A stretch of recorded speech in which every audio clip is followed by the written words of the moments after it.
अस्सलाम वालेकुम students, welcome to MD academy biology course. इस लेक्चर के अंदर हम स्टडी करने वाले हैं आपके लर्निंग ऑब्जेक्टिव 4.2 को, जो कि है compare and contrast eukaryotic and prokaryotic cell. Okay, तो स्टूडेंट्स, बात ऐसी है कि साइंटिस्ट ने हमारे साथ ऑर्गेनिजम्स को क्लासिफाई किया हुआ है और क्लासिफिकेशन की वजह यह है ताकि उनकी स्टडी हमारे लिए आसान हो जाए। सही है। अब इस क्लासिफिकेशन के मुख्तलिफ लेवल्स हैं, यानी पहले हमारे साथ ब्रॉडर लेवल्स आते हैं जिसमें जनरल क्लासिफिकेशन की जाती है, उसके बाद जो है तो चीजें स्पेसिफिक होती जाती हैं। सही है। मिसाल मैं इस तरह आपको दूंगा कि आपके जितने भी सब्जेक्ट्स हैं वो डिवाइड किए गए हैं into science and art subject. सही है। और साइंस सब्जेक्ट को फिर फर्दर डिवाइड किया गया है to biology, chemistry and physics, और फिर उसके अंदर जो है तो हमारे साथ सब क्लासेस हैं हर हर एक सब्जेक्ट की। तो ये क्या, हम जनरल क्लासिफिकेशन से जा रहे हैं स्पेसिफिक क्लासिफिकेशन की तरफ। इसी तरह साइंटिस्ट ने सबसे पहले ऑर्गेनिजम्स को डिवाइड किया into eukaryotic cell and prokaryotic cell. और इस डिवीजन की वजह क्या थी? जब इन्होंने सेल्स को देखे तो कुछ सेल्स के अंदर इनको न्यूक्लियस नजर आया, ये स्ट्रक्चर एक प्रोमिनेंट न्यूक्लियस नजर आया, जबकि कुछ सेल्स के अंदर इनको न्यूक्लियस नजर नहीं आया। अब यहां पर आपको न्यूक्लियस नहीं नजर आएगा। सही है? ये प्लांट का सेल है और इसके अंदर एक प्रॉपर न्यूक्लियस मौजूद है, जबकि ऑन द अदर हैंड ये एक बैक्टीरिया है हमारे साथ, बैक्टीरिया का सेल है और इसके अंदर you will find no nucleus. Okay, तो इसकी बेस पे इनको ये नाम दिए गए। नाम को अगर हम स्टडी करें तो नाम भी हमारे साथ सिंपल है। यू का मतलब होता है ट्रू। सही है। और हमारे साथ कैरियन का मतलब होता है, कैरियन का मतलब होता है हमारे साथ न्यूक्लियस। सही है। यानी ये वो ऑर्गेनिज्म है जिनके अंदर हमारे साथ एक न्यूक्लियस, ट्रू न्यूक्लियस मौजूद है। जबकि on the other hand when we see prokaryote, तो जब हम देखते हैं प्रो को, तो प्रो का लफ्ज इस्तेमाल किया जाता है बिफोर के लिए।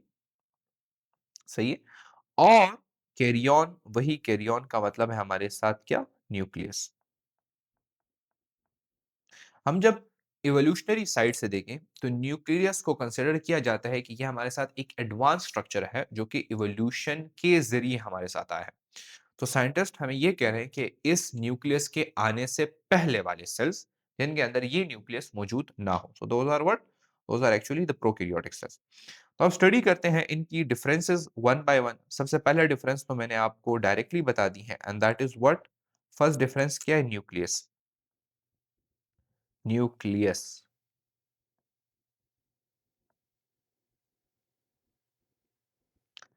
वही चीज है कि आपको एक यूकैरियोटिक सेल के अंदर जो उसका जेनेटिक मटेरियल है, जेनेटिक मटेरियल मतलब उसके जो डीएनए है, ओके, तो वो जेनेटिक मटेरियल हमारे साथ क्या होगा, इट इज इनक्लोज्ड। किस चीज में बंद है हमारे साथ, डबल मेम्ब्रेन के अंदर बंद है। डबल मेम्ब्रेन, किस चीज के मेम्ब्रेन, न्यूक्लियस के मेम्ब्रेन है हमारे साथ। सही है, डबल मेम्ब्रेन आप ऑलरेडी स्टडी कर चुके हो इसको। जबकि हम जब प्रोकैरियोटिक सेल का जेनेटिक मटेरियल देखते हैं, genetic material, genetic material, so what is it, it is dispersed. हमारे साथ डिस्पर्स्ड है in what, in the cytoplasm, cytoplasm. और इसकी कोई जो है हमारे साथ कवरिंग नहीं है, इसको किसी मेम्ब्रेन ने बाउंड नहीं किया, तो हम ये कह सकते हैं कि not enclosed. Okay, not enclosed. यहाँ पर डायग्राम से भी वाज़ेह है, देख रहे हो आप, इसमें कोई न्यूक्लियस आपको जो है तो वो नज़र नहीं आएगा, कोई मेम्ब्रेन आपको नज़र नहीं आएगा, सिंपली ये इनकी डीएनए है और ये जो है तो साइटोप्लाज्म के अंदर डिस्पर्स्ड है। ओके, इसके बाद हम आते हैं सेकंड डिफरेंस की तरफ, और सेकंड डिफरेंस हमारे पास आ जाती है ऑर्गेनेलीज की। ओके, अब न्यूक्लियस को भी एक साइटोप्लाज्मिक ऑर्गेनेली कंसिडर किया जाता है। सही है। तो ऑर्गेनेली एक सेल के अंदर स्पेसिफिक डिस्टिंक्ट स्ट्रक्चर्स हैं जो कि उस सेल के डिफरेंट फंक्शंस को परफॉर्म कर रहे होते हैं, जो कि मैं ऑलरेडी आपको डिस्कस कर चुका हूं। सही है। तो ऑर्गेनेलीज भी हमारे साथ अगर तो हम देखें तो यूकैरियोटिक सेल के अंदर जिस तरह आप स्टडी कर चुके हो, आपको जो है तो गोल्जी अपरेटस, सही है, इसके अलावा एंडोप्लाज्मिक रेटिकुलम हमारे साथ, इसके अलावा आपकी जो माइटोकॉन्ड्रिया है, किस चीज के लिए, एनर्जी के लिए। तो ये सारी ऑर्गेनेलीज हमारे साथ मौजूद हैं। जबकि on the other hand when you see the prokaryotic cell, उसके अंदर नो मेम्ब्रेन बाउंड ऑर्गेनेली आपको नजर आएगी। No membrane bound organelle. Okay. तो फिर आपका क्वेश्चन बनता है कि सर अगर हमारे पास ऑर्गेनेलीज ही नहीं है इस सेल के अंदर, तो इस सेल के डिफरेंट फंक्शंस कौन परफॉर्म कर रहा होता है? Well the answer to that question is actually an another structure present inside the prokaryotic cell, और वो क्या है? That is mesosome. अब मीजोसोम क्या चीज है हमारे साथ? अगर तो आप एक प्रोकैरियोटिक सेल को ले लेते हो, let's say this is a prokaryotic cell, okay. तो इस प्रोकैरियोटिक सेल का ये हमारे साथ सेल मेम्ब्रेन है, ओके। इसी सेल मेम्ब्रेन की हमारे साथ कुछ जगहों पर इन्विजिनेशंस बनी होती हैं इस तरह, ओके। ये सेल मेम्ब्रेन अंदर की तरफ फोल्ड हुआ होता है, ओके। एक यहां पर, एक इस जगह पर, एक इसी तरह इस जगह पर एक दूसरी जो है तो इनफोल्डिंग्स बनी होती है। तो this is actually what infoldings of the cell membrane, और इस स्ट्रक्चर को हम कहते हैं आपके पास mesosome. What is mesosome? It is the infoldings of cell membrane. यहां पर मैं कह देता हूं infoldings, infoldings of cell membrane,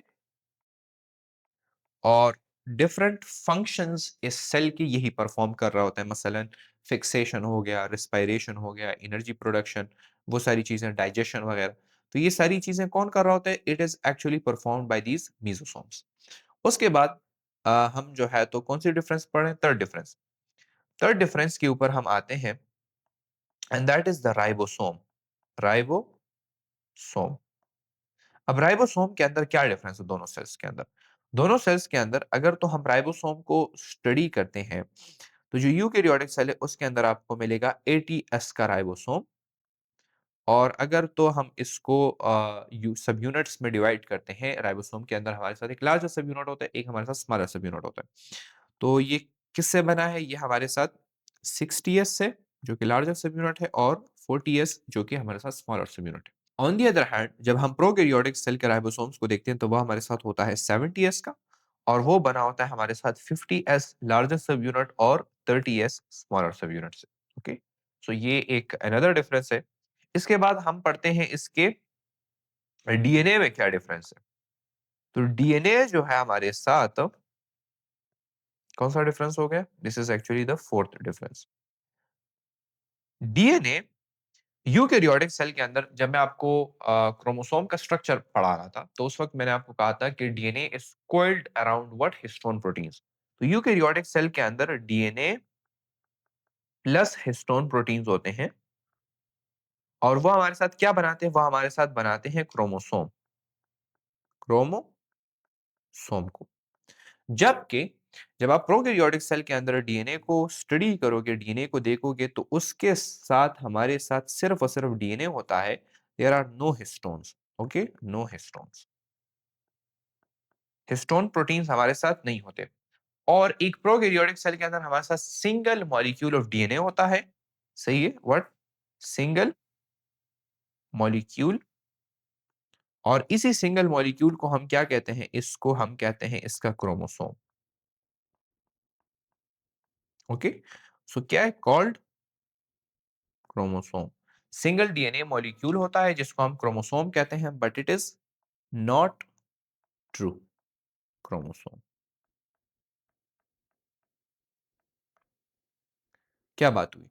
बात ऐसी हुई कि हमारे साथ सिर्फ डीएनए है, एक सिंगल मॉलिक्यूल, इसके साथ कोई हिस्टोन प्रोटीन्स अटैच नहीं है, और इसी सिंगल डीएनए मॉलिक्यूल को हम कहते हैं इसका क्रोमोसोम। और ये एक ट्रू क्रोमोसोम नहीं है, क्योंकि ट्रू क्रोमोसोम हमारे साथ यूकेरियोटिक सेल के अंदर होता है। फिफ्थ डिफरेंस को हम स्टडी करते हैं, और वो है इसका सीलिया और फ्लैजिला।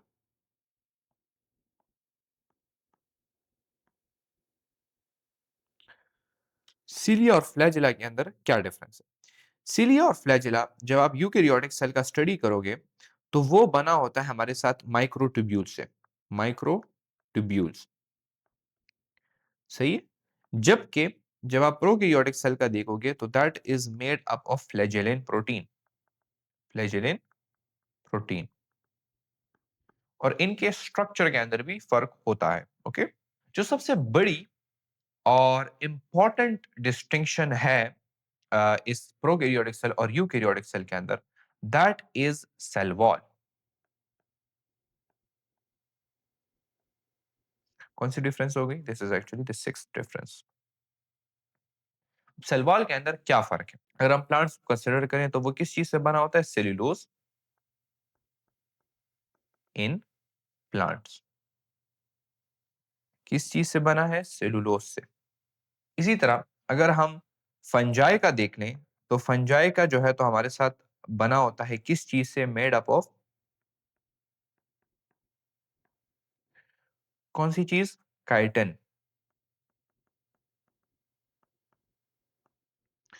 सेलुलोज और काइटिन एक्चुअली में हमारे साथ पॉलीसेकेराइड्स हैं। Polysaccharide these are actually carbohydrates. Carbohydrates polysaccharide, poly means ज्यादा और सेकेराइड का मतलब होता है शुगर यूनिट्स, यानी मल्टीपल शुगर यूनिट से बने होते हैं।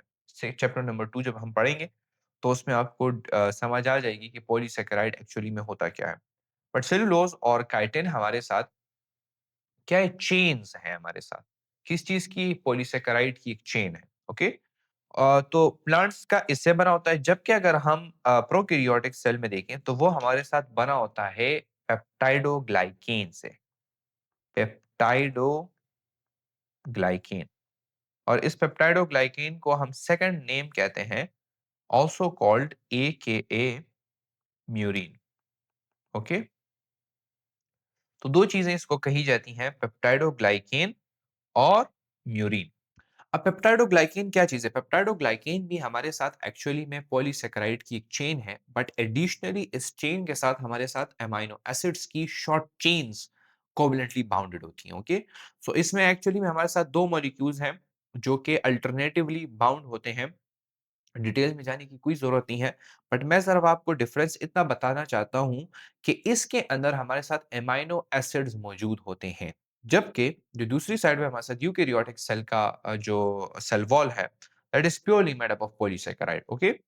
जबकि यहाँ पर हमारे साथ पॉलीसैकेराइड के साथ क्या चीज़ अटैच्ड है? Amino acids. Amino acids. तो मैं अगर आपको बताऊं कि पेप्टाइडोग्लाइकेन क्या चीज़ है, दोबारा मैं यहाँ पर लिखूं आपके पास, तो वो है chain of polysaccharide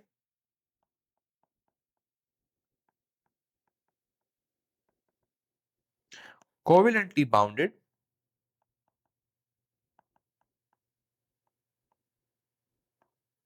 with short chains of amino acids. Okay,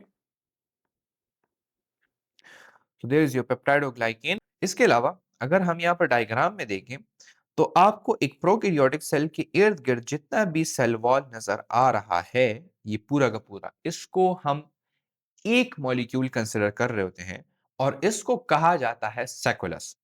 तो यहां पर हम लिखते हैं कि